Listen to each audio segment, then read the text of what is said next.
নমস্কার, আমি Madhurima. Welcome to my blog my tips. এখন বাজে সকাল 7:30টার মতন, আর এখন থেকে আমি আমার ব্লগটা স্টার্ট করছি। সকালবেলায় ঘুম থেকে উঠেই আমার প্রথম যে কাজটা থাকে ব্রাশ করে নেওয়ার পর, সেটা হচ্ছে আগের দিনের বাসি জামাটা চেঞ্জ করে নেওয়া। কারণ এখন যেহেতু শীতকাল, খুব সকালে উঠে স্নান করতে ইচ্ছে করে না, একটু বেলা করে স্নান করি, তো সেজন্য বাসি জামা কাপড়টা চেঞ্জ করে নিই। সকালে বিজনেস অ্যাকাউন্টটা ওপেন করার পরে দেখি অনেকগুলো বুকিং চলে আসে এবং সেগুলো প্যাকিং করা, বিল করা, তো সেগুলো আমার মনে হয় যে একটু ফ্রেশ কাপড়ে করাই ভালো। এছাড়া কিচেনে যাওয়ার আগেও আমি জামাটা চেঞ্জ করিনি। তো মিষ্টির এই সমস্ত সফট টয়েসগুলো আজকে ধুয়ে দিচ্ছি। আর এই যে হাঁস সফট টয়েস যেটা রয়েছে না, সেটা আমার ছোটোবেলাকার। তো এটা মিষ্টিও এখন খেলা করে, খুব ভালো লাগে দেখে যে আমার ছোটোবেলার জিনিসও মিষ্টি খেলছে। তো এই যে এদিকে ওয়াশিং মেশিনে জামা কাপড়গুলো কাচতে দিয়ে দিলাম। মিষ্টির কয়েকটা জামা কাপড়, যেগুলো রুমাল, লালাপোস যেগুলো থাকে, সেগুলো আমি হাতে কেচে দিই, কারণ ওগুলোতে খাবার লেগে থাকে, তো হাত দিয়ে একটু ভালোভাবে পরিষ্কার করার দরকার পড়ে। আর কিচেনে এসে দেখলাম যে আগের দিনের যে সমস্ত বাসনপত্রগুলো থাকে, সকালবেলায় দিদি এসে সমস্ত মেজে ধুয়ে দিয়ে যায়। তো এটা একটা খুব রিলিফ এখন আমার।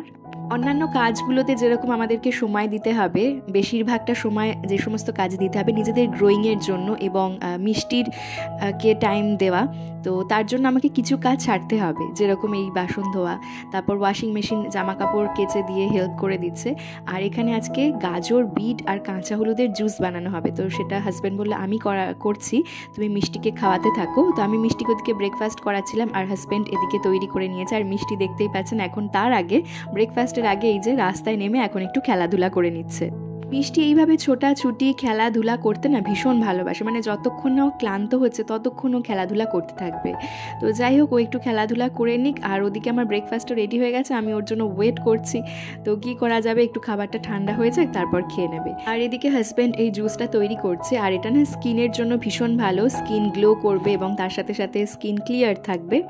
এর মধ্যে আরও দুটো জিনিস অ্যাড করা যেতে পারে, দুটো নয় তিনটে, যেরকম চাট মশলা পাউডার অ্যাড করা যেতে পারে। আমরা বিট লবণ আর একটুখানি লেবুর জুস অ্যাড করেছিলাম, তবে চাট মশলা পাউডারটা অ্যাড না করাই ভালো, যতটা হেলদি খাওয়া যায় এই আর কি। তবে একদম যদি কেউ খেতে না পারে তখন চাট মশলা ইউজ করা যেতে পারে। তো এখানে এই যে আমাদের বিট, গাজর আর কাঁচা হলুদের জুস একদম তৈরি।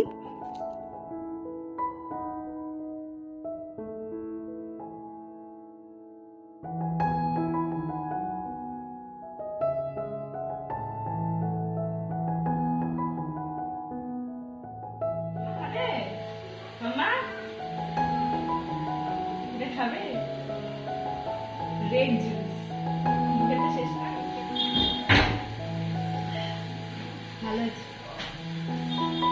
কাঁচা হলুদটা না দিলে মনে হয় এমনি গাজর আর বিট দিয়ে করলে বেশি ভালো হবে।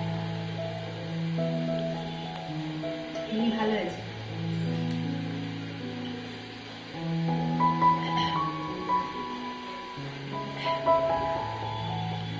আমরা নিজেরা যেরকম নতুন জামা কাপড় পরতে ভালোবাসি, সেরকম দেখবেন বিছানার চাদর নতুন পাতলে বেশ আলাদাই রকম একটা স্যাটিসফ্যাকশন আসে, কিন্তু দেখতে খুব ভালো লাগে। সারাদিন মনে হয় বিছানাটা গিয়ে একবার রুমে ঢুকে দেখি যে কেমন লাগছে। তো আজকে সেই রকমই একটা দিন। তো এখানে আমার যে সমস্ত বিছানার চাদর স্টক করা হয়েছিল তার মধ্যে ম্যাক্সিমামটাই শেষ হয়ে গেছে, আর যেগুলো রয়েছে সেগুলো আরও একবার আপনাদেরকে দেখিয়ে দিলাম। তো আরও রিসেন্ট আরও অনেকগুলো রিস্টক হবে, নতুন কালার, নতুন ডিজাইনের। যদি এর মধ্যে থেকে কোনো একটা পছন্দ হয়ে থাকে আপনারা আমাকে হোয়াটসঅ্যাপ করতে পারেন এবং ডিটেলসে ছবিটা দেখতে পারেন। তো আমি নিজের জন্য এই চাদরটা কিনলাম। তবে প্রত্যেকটা বেড কভারেরই কিন্তু 2-3টে করে কপি থাকে। আমি এইটা কিনলাম বলে যেটা আপনারা পাবেন না তেমনটা নয়, এর আরও 2-3টে কপি অ্যাভেলেবেল এবং আরও রিস্টক হবে। এই সেম কালার, সেম ডিজাইন এবং ডিফারেন্ট কালারেরও রিস্টক হবে। তো আজকে আমি স্পেশালি আপনাদের সাথে এই ভিডিওটা শেয়ার করছি, তার কারণ আপনারা অনেকেই বলেন যে সাইজটা কেমন হবে। আমি যে বেডে আজকে চাদরটা পাচ্ছি সেটা হচ্ছে আমার শাশুড়ি মায়ের। তো এই বেডটা কিন্তু বেশ কিছু বছর আগে, মানে নতুন যে সমস্ত বেডগুলো হচ্ছে তার মধ্যে নয়, এগুলো একটু সাইজে বড় রয়েছে। আপনারা হয়তো বেডটা দেখেই বুঝতে পারবেন, মানে নর্মাল 6-7 যে বেড হয় তার থেকে কিছুটা হলেও একটু বড় রয়েছে। সেজন্য আমি আজকে এই খাটটাই সিলেক্ট করেছি। আর দেখতেই পাচ্ছেন কতটা এক্সট্রা রয়েছে। আর পিলো কভারটা তো আপনারা দেখতেই পাবেন পরানোর পরে।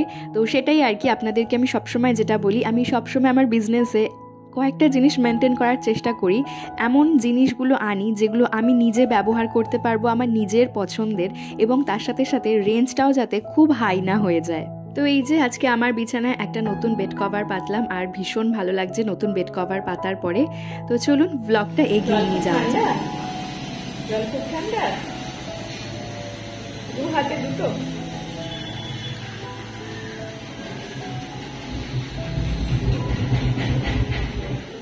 মিষ্টি একদিকে অ্যাকোরিয়াম ক্লিন করবে, একদিকে ওর দাঁত ক্লিন করবে। এদিকে অ্যাকোরিয়াম ক্লিন আর এদিকে মাম্মা ব্রাশও করবে। ব্রাশটা এত নোংরা হয়ে গেছে, এরপর রিজেক্ট করতে হবে ব্রাশটা। মানে ব্রাশ হয়ে যাবার পরে নিজের দাঁত মাজার পরে ও চারিদিক মাজতে থাকে, যেরকম সিঁড়ি মাজা থেকে শুরু করে ফ্রিজ মাজা থেকে শুরু করে কিচেন ক্যাবিনেট সবই মেজে দেয় ব্রাশ দিয়ে।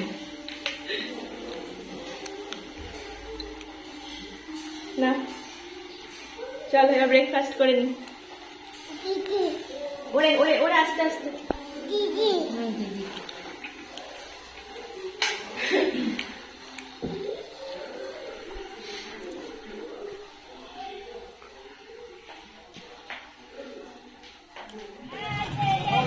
মাম্মা যাবে না থাকবে? চলো, এই যে মিষ্টির জুতো হাতে করে নিয়ে এসেছি।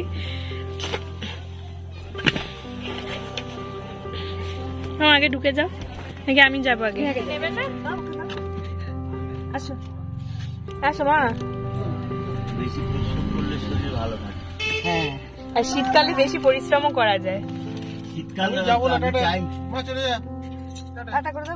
আমি চাই 365 দিনে 365 দিনে 365 দিন যদি শীত থাকে আমার থেকে ভালো কেউ হবে। এখন প্রায় বাজছে দুপুর 3টে 3:30টার মতন, আর এখন থেকে ব্লগটা স্টার্ট করছি। আর আজকে লেন্স পরে বেরিয়েছি, এই জন্য নয় যে লেন্স পরার আজকে ইচ্ছে ছিল, এই জন্য যে আজকে আমার চশমাটা পুরো ভেঙে চুরমার হয়ে গেছে। আর চশমা বানাতে দেওয়া ছিল, হাজব্যান্ডের সময় হয়নি যে ওই দিক থেকে গিয়ে চশমাটা নিয়ে আসবে। তো আজকে একদম চশমাটা শেষ অবস্থা হয়েছে, তো ব্যাগে নিয়ে নিয়েছি ওটা। আর তার সাথে সাথে নতুন চশমাটা নেব, আর আরো কয়েকটা জায়গায় যাওয়া রয়েছে। তো চলুন এখান থেকে ব্লগটা শুরু করা যাক, আশা করছি আপনাদের ভালো লাগবে। আর মিষ্টিকে গাড়িতেও টুপি পরিয়ে দিয়েছি, কারণ টুপি পরানোর মতনই আজকে ওয়েদার রয়েছে। প্রচন্ড ঠান্ডা, প্রচন্ড ঠান্ডা আজকে প্রায় মোটামুটি 11-12 ডিগ্রি মতন আছে মনে হচ্ছে। হ্যাঁ হ্যাঁ 12, হ্যাঁ তাই তো দেখলাম গুগল রিপোর্টে, ওয়েদার রিপোর্টে। তো চলুন যাওয়া যাক। তবে শীতকালে এরকম দুপুরবেলায় ঠান্ডার মধ্যে রোদ মেখে বেরোতে ভালোই লাগে।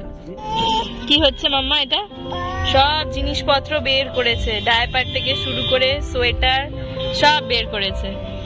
মাম্মা কি করছে এগুলো?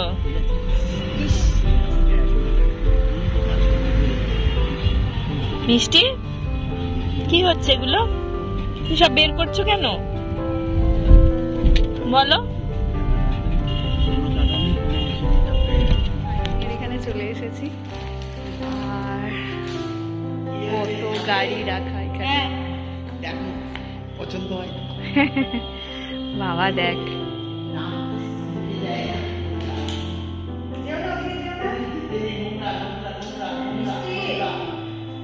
মাম্মা চলো চলো।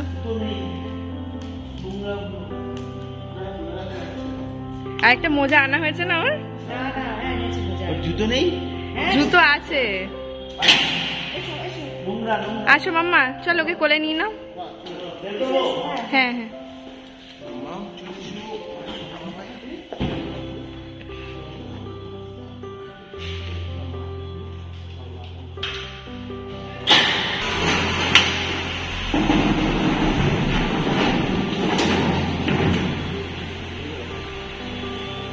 এরপর আমরা যাচ্ছি ওয়েলিংটন ভুটিয়া মার্কেটের দিকে। তো আজকে আমাদের কয়েকটা সোয়েটার কেনার ইচ্ছে রয়েছে, কারণ কি সামনেই আমাদের ছোট্ট একটা ট্রিপ রয়েছে।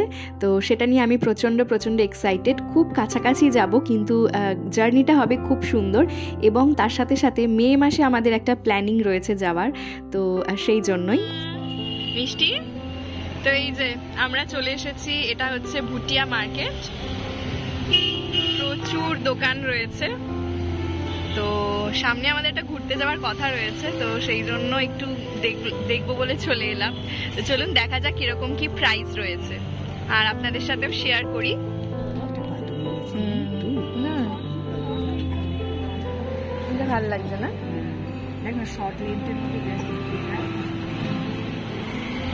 প্রচুর কালেকশন রয়েছে আর প্রচুর দোকান রয়েছে।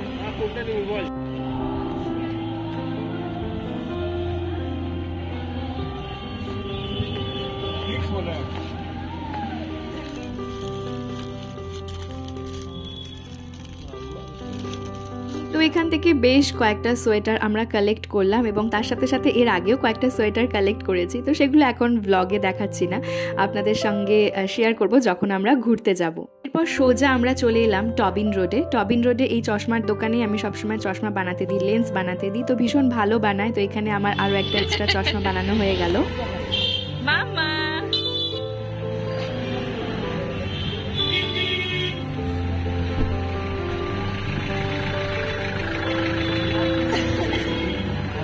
মামা এখন প্রায় বাজে রাত 11টার মতন। কি ভাবছেন আমি ডিনার তৈরি করছি? একদমই নয়, আমাদের ফিরে অনেকক্ষণই খাওয়া দাওয়া হয়ে গেছে, কিন্তু এত তাড়াতাড়ি আজকে ডিনার হয়ে গেছে, রাত্রেবেলায় আবার খিদে পেয়ে গেছে।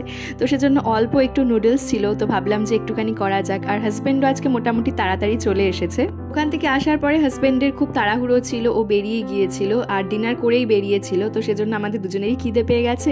আর এখানে অল্প একটু নুডলস ছিল, তো সেটা একটু ব্রকলি দিয়ে করে ফেললাম। তো এই যে রাতটা আমাদের এভাবেই কাটলো, আর ছোটোখাটো একটা পিকনিক হয়ে গেল। আর মিষ্টিও কিন্তু ভীষণ এনজয় করলো আমাদের সাথে। তাহলে আজকের ভিডিওটা আর বেশি লম্বা করলাম না, কেমন লাগলো অবশ্যই কমেন্ট সেকশনে জানাবেন। আজকের ভিডিওটা এখানেই শেষ করছি। ভিডিওটা ভালো লেগে থাকলে চ্যানেলটা সাবস্ক্রাইব করে দিতে ভুলবেন না, আর আপনার করা একটা লাইক আমাকে নেক্সট ভিডিও বানাতে আরও অনেক বেশি মোটিভেট করবে। তাহলে আজকের ভিডিওটা এখানেই শেষ করছি, ফিরবো নতুন ভিডিও নিয়ে। ভালো থাকবেন, সুস্থ থাকবেন, ধন্যবাদ।